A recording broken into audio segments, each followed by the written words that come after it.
Alors évidemment que tout ça a des conséquences, bien entendu, sur la sécheresse et du point de vue des assureurs. On va accueillir tout de suite Antoine Quentin et François Estrade pour parler justement de ces conséquences. Antoine Quentin et François Estrade, vous me rejoignez ici sur le desk.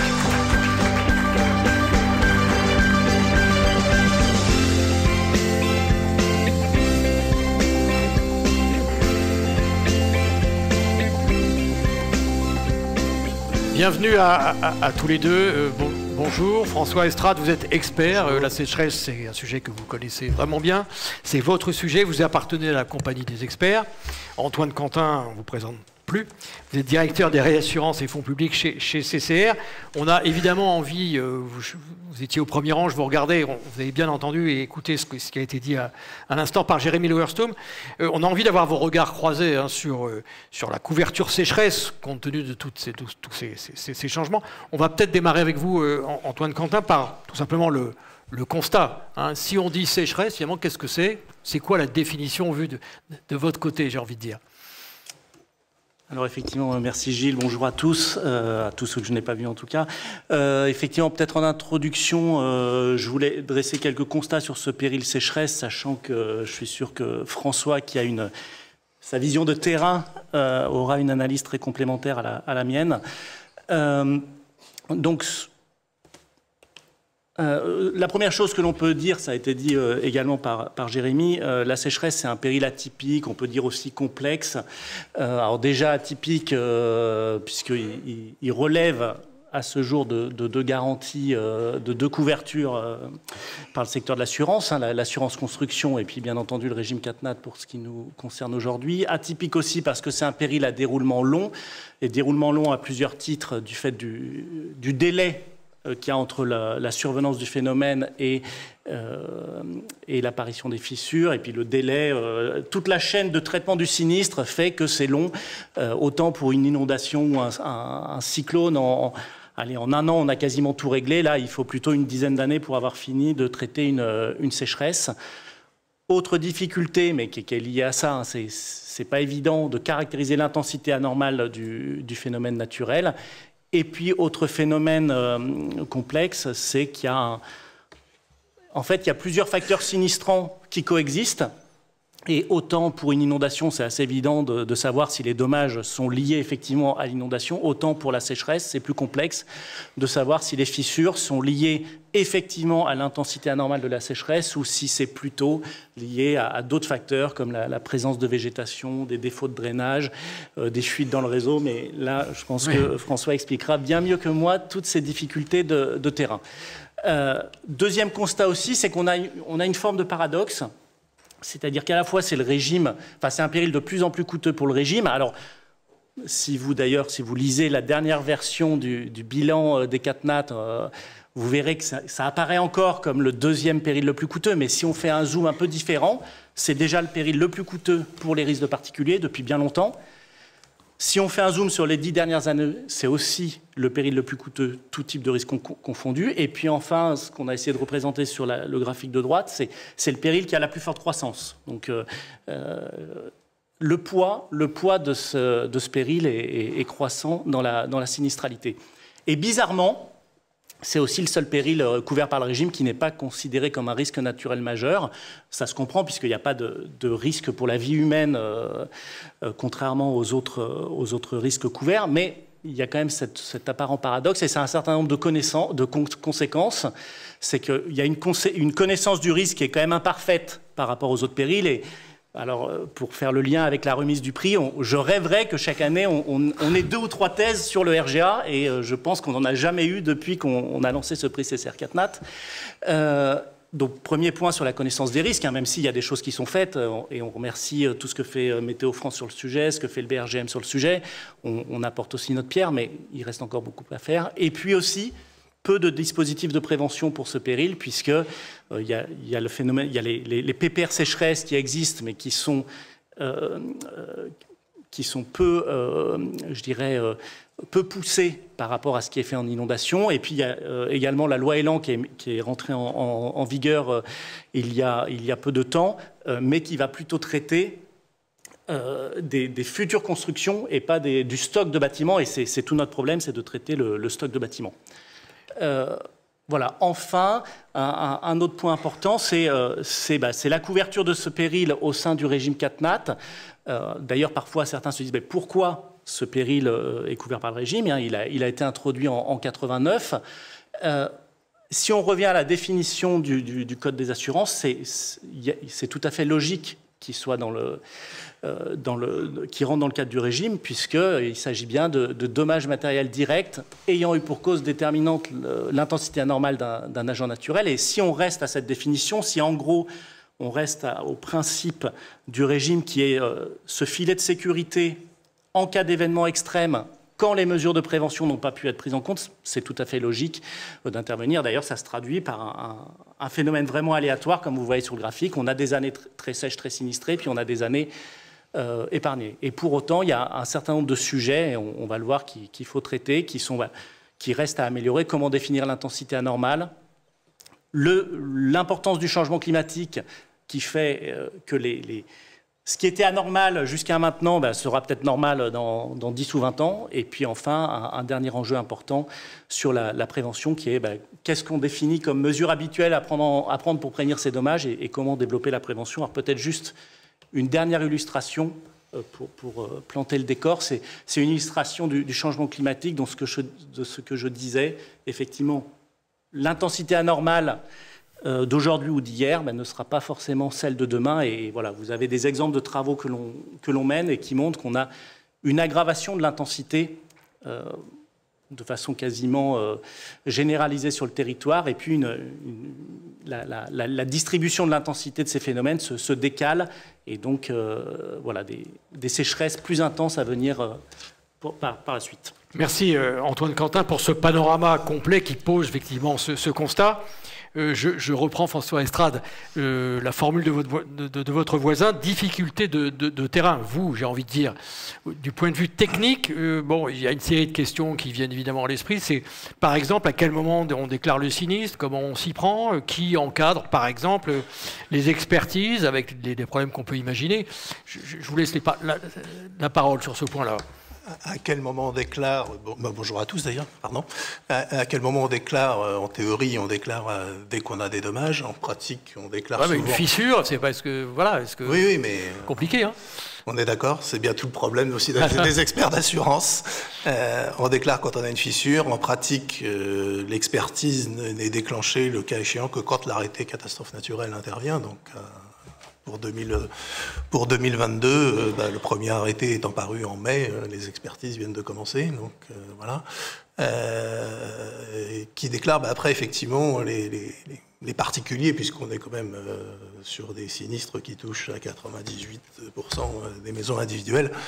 Les particuliers déclarent toutes les fissures jusqu'à présent qu'ils voient sur leur maison et qu'ils semblent pouvoir rattacher à 2022, si on parle de cette année-là, c'était pareil pour les années antérieures. Après, la difficulté pour l'expert d'assurance, c'est de faire le tri dans tout ce qui est déclaré. C'est quoi vos critères pour faire ce tri?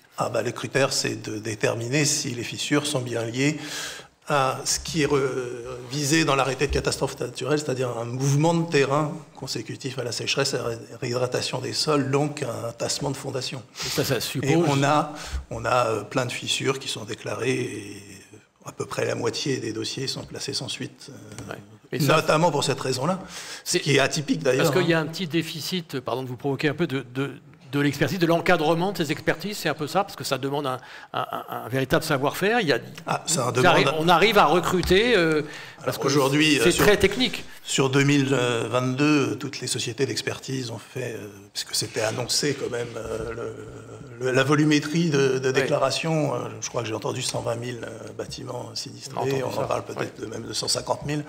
La volumétrie a été annoncée, donc toutes les sociétés d'expertise en 2022 ont engagé des opérations de formation des experts pour ces problèmes de sécheresse. Après, l'idée étant de 150 000 déclarations de sinistres en 6 mois, ça fait quand même des volumes importants. Donc, il y a assez d'experts pour répondre à cette demande. Il n'y a clairement pas forcément assez d'experts. Et j'imagine que pour former un expert, ça prend du temps. Et pour former un expert sur la sécheresse, il faut en général plusieurs années. Donc là, on a formé des experts qui font ce premier tri avec de temps en temps des erreurs, ce qui nous vaut quelques remontées dans des reportages. Donc il y a un problème de recrutement, en fait, c'est ça que vous êtes il y a un problème de recrutement, je ne sais pas, mais il y a un problème, c'est vrai que formation, on avait eu quelques sécheresses, mais par le passé, il y a eu une période un peu plus creuse, si je puis dire. Donc on ne peut pas avoir des experts spécialisés sécheresse qui ne vont pas travailler 5 années sur 10. Ils vont nous dire, désolé, je vais faire autre chose. Avant de donner la parole à Antoine Quentin, posez vos questions. Hein, vous avez le flash code sous les yeux, le QR code. Allez-y, EW3AACR. Posez toutes les questions à Antoine Quentin et François Estrade. Antoine Quentin, sur la méthode, c'est quoi? C'est une nouvelle coopération. Enfin, si on essaye d'avoir un peu, j'ai envie de dire, le nez devant, en raisonnant à moyen et long terme, parce que ça ne va pas s'arrêter demain. On peut imaginer même que ça va encore s'amplifier. Vous l'avez très bien dit tout à l'heure. Qu'est-ce qu'on peut ajouter? Alors effectivement, la sécheresse pose un certain nombre de questions et qu'il va falloir traiter de façon collective.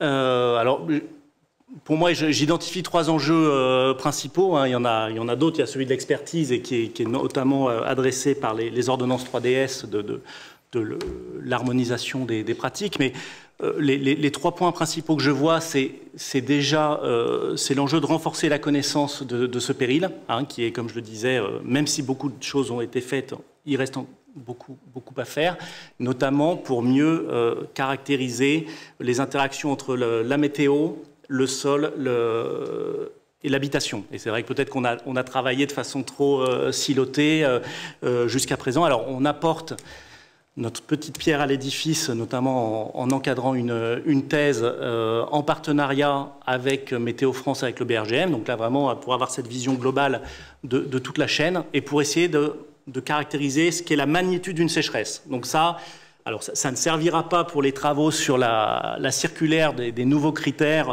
puisque le temps de la recherche est un peu plus long, mais bon, peut-être que pour des futures évolutions, ça sera utile. Enfin, l'idée, c'est vraiment de comprendre quelle intensité anormale déclenche des dommages.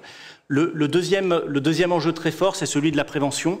C'est vrai que pendant longtemps, on s'est dit, finalement, oui, on peut jouer sur les futures constructions, et effectivement, c'est vital, mais on ne savait pas forcément ce qu'on pouvait faire sur le stock d'habitation, hein, qui est quand même l'enjeu. C'est ça qui cause les dommages. Hein. Il y a 10 millions de maisons exposées en zone d'aléa moyen et fort, et donc il faut trouver des moyens de réduire la vulnérabilité de ces biens, et donc il faut développer la prévention. Et donc on a travaillé l'an dernier notamment pour essayer de montrer tout l'intérêt de ce qu'on appelle les solutions horizontales. Donc c'est des géomembranes qu'on place autour des maisons, c'est des écrous antiracinaires pour essayer de limiter les effets de la végétation. Et là, il y a un enjeu majeur de développer la prévention. Alors, dans un second temps, il y aura le sujet peut-être de comment on finance cette prévention, mais en tout cas, il faut renforcer ça parce qu'on pense que ça peut permettre d'éviter des sinistres et de faire aussi de limiter l'ampleur de certains sinistres et de préserver l'assurabilité de ce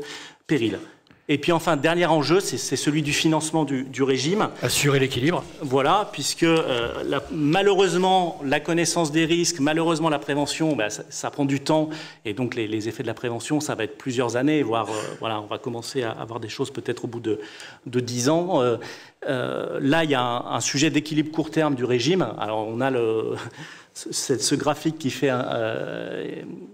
inquiétant, je ne sais pas, mais qui montre quand même que du fait de la sécheresse, eh bien, les réserves du régime ont été plus que rognées ces dernières années, et donc il y a un besoin. La pente est assez nette. Hein, elle est assez raide, et donc effectivement il y a un sujet d'équilibre du système en rehaussant les ressources pour qu'elles soient en adéquation avec la sinistralité. Peut-être un dernier point également, au-delà, comme on voit aussi qu'il y a des sinistres qui relèvent ni de l'assurance construction ni du régime CatNat. Éventuellement, on peut aussi réfléchir à des mécanismes différents pour couvrir voilà, ces biens qui passent par les mailles du filet. Mais voilà, ça c'est plus une décision politique pour l'avenir. Merci beaucoup. Peut-être un mot complémentaire, peut-être François Estrade. Sans ça, je fais le relais déjà de nombreuses questions qui vous sont posées. On va passer tout de suite aux interrogations des uns et des autres. Quelles sont les mesures préventives à prendre d'une façon prioritaire? Question posée dans le public. Par exemple, François Estrade. Les mesures préventives à prendre de façon prioritaire, Antoine vient d'en parler, c'est les actions sur la végétation, donc les écrans antiracinaires et c'est aussi un sujet porté par la CCR, c'est les mesures horizontales, c'est-à-dire géomembrane, trottoirs périmétriques autour des maisons, qui offrent une protection en fait contre l'évapotranspiration. C'est ce qui fait que les sols se dessèchent. Donc ça, c'est vraiment, s'il y a deux choses à faire en priorité, je pense que c'est celle-là, plus les réseaux, parce que quand on est dans une maison individuelle, il y a des réseaux qui sont bien souvent enterrés et personne ne contrôle l'état des réseaux 5 ans, 10 ans et 20 ans après la construction. Autre question, vous avez mentionné les PPRS moins utilisés que les PPRI. Pourquoi les communes ne les utilisent pas plus pour déterminer justement les zones soumises à des règles? Qu'est-ce qui veut prendre la question? Antoine? Alors, là-dessus, c'est plus que effectivement, ces dernières années, on a plus mis en avant la loi Elan, donc qui oblige à réaliser une étude de sol lors de la vente d'un terrain en zone argileuse et qui édicte aussi un certain nombre de prescriptions pour les nouvelles constructions.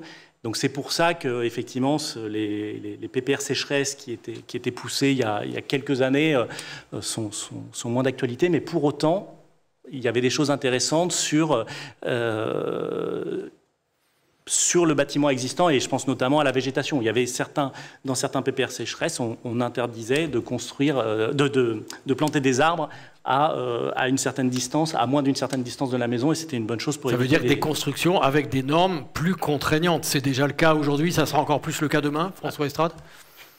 C'est le cas depuis la loi Elan. Après, oui, déjà, mais ça va se renforcer. Comme disait Antoine, le problème, c'est les 10,5 millions de maisons qui sont existantes et qui ne sont pas forcément protégées vis-à-vis des phénomènes de sécheresse. Une personne demande quel est le coût moyen d'un sinistre sécheresse. C'est difficile de donner évidemment une moyenne, mais on peut donner un ordre de grandeur. De 20 000 euros. 20 000 euros. Donc c'est un coût qui est extrêmement important. Hein. C'est à ma connaissance le coût le plus élevé en assurance dommage, et en tout cas bien supérieur aux autres coûts moyens CatNat. Autre question, comment les assurés sont-ils vraiment informés des possibilités d'indemnisation? Est-ce qu'ils sont bien informés? Si oui, comment?